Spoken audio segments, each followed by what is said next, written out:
Hey everyone, welcome back to my channel. It is officially 2024 and I am so happy you are here. Thank you so much for letting me take December off. It was such a nice break and just being able to relax, like enjoy time with family and all of that. But I am also so happy to be back because I've missed you guys and I've missed talking to people and learning about things and, all things type 1 diabetes. Not that I got a break from type 1, of course, but I do miss you guys and I'm happy to be back. Happy 2024. I am so ready to get this year started. I am ready to make this year the best one yet. How about you? So today I actually wanted to kick things off talking about goals for 2024. Goals for life in general, and then also goals for type 1 diabetes. So let's get into it.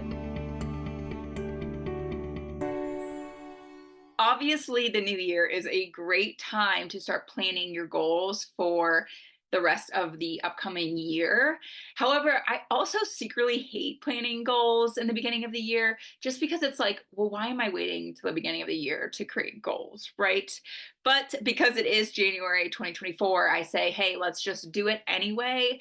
And let's just think about what we want our life to be like this year and what we want life to be like in January of 2025, right? Like, okay, let's think, okay, where am I at now? Where do I want to be in 1 year from now? Think about your current age and how old you'll be then, what things you want to happen in the next year. And it could be anything from like something like a huge goal, like starting your own business, or, like if you have a business, like selling the business, or it could be something as, I don't want to say small, but it seems small, like something as little like, I just want to be able to rest this year because last year I didn't get time to rest. And my goal for 2024 is to rest. So, really, what I want you to do, if you have like a piece of paper, I don't know, I'm a paper person. I like to write things down. If you can type it on your computer, you can type it on your phone, but you should write it down somewhere, is start writing down some of your goals. What I like to do actually is start just like creating like a brain dump and on a piece of paper, just writing down everything that I want to become or I want to happen next year. I mean, anything and everything. So this is why it's called a brain dump. You just write it all down. And then from there, you want to kind of condense everything and be like, okay, so this little area kind of relates to family. Okay, this little area maybe kind of relates to my health. This area over here relates to my job. Whatever the case may be, like try to like combine some of them because they probably will kind of have a theme. People tend to have goals around themes. So, try to combine them. And then what I want you to do is actually create your 3 top goals, lifestyle goals. So this is type 1 diabetes aside, just what goals do you want to create in 2024 and what goals you want to accomplish in 2024?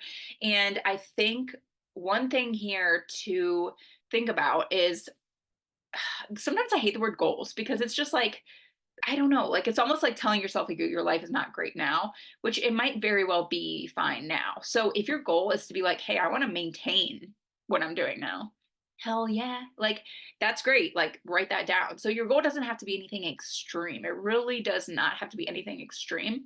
And I actually think that the smaller the goal, the more attainable you're going to be able to actually accomplish it. I'm not saying that, if your goal is to lose 100 pounds, like you can't do it. But I would say, hey, let's focus on losing 15 pounds first. And then, we can create another goal later on the year. That's let's lose another 15 and then another 30 or whatever. I just think like seeing a big number, like, oh, let's lose 100 pounds is scary and seems stressful. I'm like, I can't even imagine having to lose 100 pounds. So, like, that there's a lot of work that goes into that. And so, maybe start small with your goals. So if you notice that some of your goals are just huge, be like, okay, how can I break this down to get me to the next step at least? And then maybe we can reconnect in June or July of 2024 and be like, okay, let's see, did I hit this goal yet? Because if not, we need to, reassess. And if I did, if I smashed it, then great, like let's grow even more. So I think it's fun to do actually. Goals, I don't know. I'm very weird about goals. Like I think everybody should do them, but I also just don't want people to feel the pressure of goals of like, my God, I have to get all these things done now because I have all these goals. Like, that's why I want you just to write three, and I want them to be smaller or like more condensed into something that you could accomplish in 6 months, even, right? So do that. You can pause this video or whatever, write all that down, write down your goals of life goals. And yeah, let's start there. So go ahead and pause, write down your goals. And I also, like, if you don't want to do it right now, totally fine. Because sometimes I'm like, I need to be in the right mood. I need to, like, I don't know, like put on some music, get a cute little paper and some cute pens and make it like fun. I'm also a visual person. So sometimes after I write down my goals, I want to create a vision board. And my background on my computer screen is actually my vision board. So what I did is I went to Word and I just downloaded photos from the internet and put them in a Word doc. And I kind of, moved them around and make it look cute. And I just said, like, these are my life goals. And I took a screenshot and then I made it my background. So every time I open my laptop, I see what my goals are in a visual form, which to me, that's like a lot easier because, for example, like I have a picture of a mom with a kid. Like that to me means a lot because I want to have kids. So I look at that and I'm like, oh my gosh, a mom with a daughter or mom with a son or whatever. And so I can see it. Like another one of my goals is to travel more and like go to more countries. And so I have a picture of a passport on my vision board. So like little things like that, I think is a little bit more fun when you can pick pictures versus writing things down. But I do think you should write things down first. So if you don't do that right now, do it later tonight or in the morning, whenever you have free time, because I know some of you have kids and that makes it difficult, of course. So whenever you have time to like actually think about it, relax, have a glass of wine, whatever the case may be, write down your goals. Oh, and if you're struggling to create goals, I totally know what this feels like. Sometimes I'm like, I don't know what I want to do with the rest of my life. I don't know what my goals are. I would try to focus then on the buckets. So, like I mentioned earlier, like, okay, let's start with family. What goals do you have with your family? Are you married? Are you not married? Do you want to be married? Do you want kids? Do you have kids and you want to spend more time with them? Do you want to spend less time with them? I'm totally kidding. Like what other things do you want to do family wise? And then go over to health. And I kind of want to do, another kind of goal setting for type 1 diabetes specifically, but you can do some for health in general. Like, okay, I want to exercise at least 4 times a week, or I want to start lifting more, or I want to start biking more, or, I want to start eating more protein in my meals, or I want to try the carnivore diet. I don't know. These are your goals. So you pick whatever you want them to be. But I think it does help if you kind of start with the buckets versus just like being like, okay, let's just start wide. And then think about like your job, like any things you want to grow within your job. Do you hate your job and you want to quit? Like, what are the goals there? And then the one thing that I always think about is what actually makes you want to get up in the morning? Like, truly, what makes you want to get up?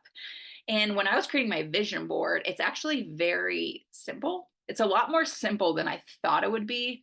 And it's like, okay, it puts things into perspective because I'm like, all right, what I actually want in life is very basic, right? Like, sure, I can have the Lamborghini and I can have like 10 vacation homes, but that's not really what I want. Like, those things would be nice, absolutely. But what I really want in life is like, I love my morning coffee. Like, I love my morning coffee. So I want to be able to wake up at sunrise, drink my morning coffee in peace, breathe in the fresh air, hear the birds chirping. And I know that sounds silly, but that is literally my favorite time of day. And so that is on my list for next year. Like, I want to make sure that I make time for that because that is something I love to do. And then I also love to get lunch with friends, and I never seem to do it. Like, I want to go get like a nice, healthy meal with some friends at lunch, and I never do it. So that is on my list for next year too. Is like, let's go schedule more lunch dates with friends that I can just catch up. We can, there's no pressure to drink alcohol or anything. It's just like, let's just meet up, eat healthy, hang out, get to know each other more, and that's it. So it's just like little things like that too, is like what actually makes you want to wake up in the morning? Like truly want, like, what is it? It can be anything. I mean, you could absolutely love to bike and you're like in the morning, I get to go biking outside and it's so nice, or I don't know, whatever it is that makes you want to wake up and like spend your next day, in the world. Like, what is that? And it, of course, doesn't have to relate to the morning. It's just like whatever it is that you want to do that next day, write that down and make that a big part of your goal for 2024. Anyway, I'm totally rambling on just your big goals, but I really wanted to talk more about type 1 diabetes goals specifically for 2024. I wanted to kick this off as the first video in the first podcast for 2024 because it is like necessary to talk about our goals for type 1 diabetes. Type 1 diabetes is not going away, unfortunately. I mean, even if we do happen to get a cure at some point, I just don't realistically think that 90% of us will be able to afford it. So I just like don't even think about a cure. I'm just like, okay, I'm gonna have this for the rest of my life. So what can I do to make my life easier with type 1 diabetes and my health better with type 1 diabetes? The one thing that I personally hate the most about type 1 diabetes is the fact that it has changed my life in, I don't know how to say this, like I really miss being able to, because as you guys know, I was only diagnosed 3 years ago. So 4 years ago, I was able to go for a 2-mile walk and not even have to think about it. Now I have to think about it. And that still upsets me a little bit because even yesterday I went on a walk and I was like, because I just ate like a couple hours before and I was like, oh my God, if the insulin is still in there, like I might drop. So I have to take sugar. And I was like constantly checking my blood sugars on the walk. And I don't know, for some reason I got like really upset about it on my walk because I was like, man, 4 years ago, I was able to just freaking go for a walk and I didn't have to worry about it. And that was it. And now I have to plan out my walks. Like, what the heck? Anyway, so some days, guys, I'm not that strong. And some days I just get really upset about type 1 diabetes.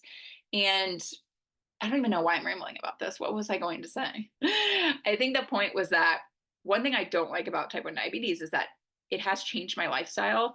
And I mean, it's changed in a good way also, but also bad ways. And so my goal for 2024 is to figure out ways that I can not have to think about type 1 diabetes as much. And for me, this does not have to be your goal. I'm just giving you ideas. For me, one of those things is to eat less carbs. And I am not one of those type 1 diabetics that says like, oh, like you all should eat less carbs, your life will be better. Like that's not what I'm saying at all. You guys eat all the carbs you want. I'm saying for me, my lifestyle kind of gets ruined if I eat a lot of processed carbs. And my day like seems to get ruined. Like 3 hours after I eat a bag of chips, my blood sugars are going up. I get upset. I have to go for a walk. It just kind of ruins my day. And so my goal for 2024 is to make smarter decisions and be like, okay, Samantha, you know that this bag of chips will spike you in 3 hours. So just don't eat it or only eat a handful. The problem with me is I just can't only eat a handful. I don't know if you're like me, but I don't know. I grew up in a snacking family and it's very hard to just like only have a handful of chips. So yeah, anyway, my point is I just really want to make better decisions and healthier decisions for me when it comes to my lifestyle because I want to enjoy my days as much as I possibly can. And I do not want to have to worry about stupid diabetes in the afternoons after I eat something and like have it ruin my day. So that is one goal that I have that does not need to be your goal at all. That's how I feel. Like I would rather eat low carb and have a peaceful day than like eat a bunch of fried food and pizza and all this stuff and then have me worry about it later on in the day. And don't get me wrong, I'm still going to eat pizza and I'm still going to eat chips. I just would like to make better decisions throughout the year and smarter decisions, which of course is hard, especially like sometimes you just like crave pizza and I'm like, shit. Sorry, I'm cussing along on this episode. I'm so sorry. If your kids are around, put them away. But sometimes I just want pizza and I'm like, crap, like I know this is going to spike me later, but I really want pizza. And some days I just do it because whatever. But I don't know. So that's my goal for 2024. Also, my goal, so I would say just to maintain my A1C. So I've been mostly in the fives for my A1Cs. A couple months ago, I did have a 6.1, which really upset me. And if you've watched that video, you guys know that it really upset me. And so I would like to stay under 6. That would be my goal. If I go above 6, that's okay, but I want to try to stay in the same range that I've been. So like between 5.7 and 6.1 would be like ideal for me. I mean, if I can get under 5.7, that would be great. But going back to lifestyle, I don't want to completely cut out carbs. So I'd say 5.7 is pretty good. I'll take 5.7. So if I can keep a 5.7, a 5.8, 5.9 even, I will take that totally. So another goal for me would be to maintain my blood sugar levels, whatever yours is. Like, do you also want to maintain? Would you like to lower your A1C? Maybe if to you, maybe you want to raise your A1C because you're so miserable that you haven't been eating the food that you want to eat. And you maybe have a rockstar A1C. Maybe you have a 5.3 and you're like, okay, my A1C is great, but I'm miserable. So maybe you'd be like, screw this. I'm going to raise my A1C to 5.7. We're going to do that. So whatever your goals are for type 1 diabetes, write those down too. And you can do the same method that I was talking about earlier, like a brain dumping, okay, pizza kind of ruins my day. Write that down. My A1C has been great. Write that down. Write down the things that you think and then try to compile those into 3 main goals. So you're going to have your 3 main goals for life, and you're going to have your 3 main goals for type 1 diabetes. And then I want you to look at those 6 goals and try to see like how they intertwine, right? Like, so if one of your life goals is to travel, and then one of your A1C goals is to lower your A1C by 3 points, or, I guess 0.3 or whatever. How do they intertwine? So like, okay, traveling might be hard, right? And managing your blood sugars, but how can we also lower our A1C while traveling? So think about that too. And I will totally I can write this down also in the description below so you guys can have something to go after. But I really just wanted to share that with you because I think creating goals or just like starting with a framework is really, really helpful when you go into a new year or, a fresh start. And of course, once again, like I mentioned, you don't have to do this in the new year. I actually think you should do it at least quarterly. So you can always check back in March or April if now is not the time you want to do it. But I don't know. I think it's kind of fun too to be like, okay, let's just like pause for a second and like think about my life and where I want to go in the next year. Where do I want to be in 1 year? Where do I want to be in 5 years?